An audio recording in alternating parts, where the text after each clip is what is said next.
Kakinada urban development authority చైర్మన్గా తలాటం సత్యం ఎంపికయ్యారు.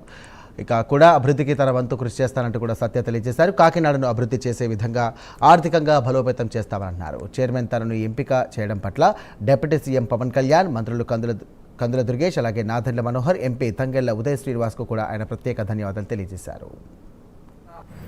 మా అందరి ఆరాధ్య దైవం జనసేన పార్టీ అధ్యక్షుడు మరియు ఆంధ్రప్రదేశ్ రాష్ట్ర ఉప ముఖ్యమంత్రి వర్యులు శ్రీ కొనిదెల పవన్ కళ్యాణ్ గారి ఆశీస్సులతో కూడా చైర్మన్ నాకు ఇవ్వడం జరిగింది.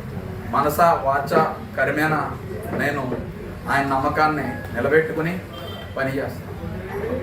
పవన్ కళ్యాణ్ గారు గతంలో ఎప్పుడూ చెప్తుండేవారు, నేను ప్రతి కార్యకర్తను కూడా తీర్చిదిద్దుతాను అని. చిన్న స్థాయిలో ఉన్న నన్ను ఇప్పుడు నన్ను కూడా చైర్మన్ దాకా తీసుకొచ్చారంటే అది కేవలం పవన్ కళ్యాణ్ గారు వల్లే జరిగింది. పవన్ కళ్యాణ్ గారు చెప్పిన సిద్ధాంతాలను ఎప్పుడూ పాటిస్తూ నిబద్ధతగా ఉంటూ పార్టీలో ప్రయాణించడమే ఈరోజు ఈ స్థాయికి రావడం కారణమని.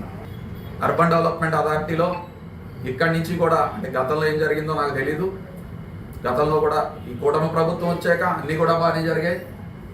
ఇప్పటి నుంచి కూడా బిల్డర్స్ని ఎంకరేజ్ చేసే విధంగా, అదేవిధంగా కొత్త పెట్టుబడిదారులు వస్తే ల్యాండ్స్లో వెంచర్ చేసే వాళ్ళకి కూడా ఇబ్బందులు లేకుండా, అదేవిధంగా రూల్స్ని వైలేట్ చేయకుండా ముందుకు తీసుకెళ్లే కార్యక్రమంలో అయితే బలంగా నిలబడతాం.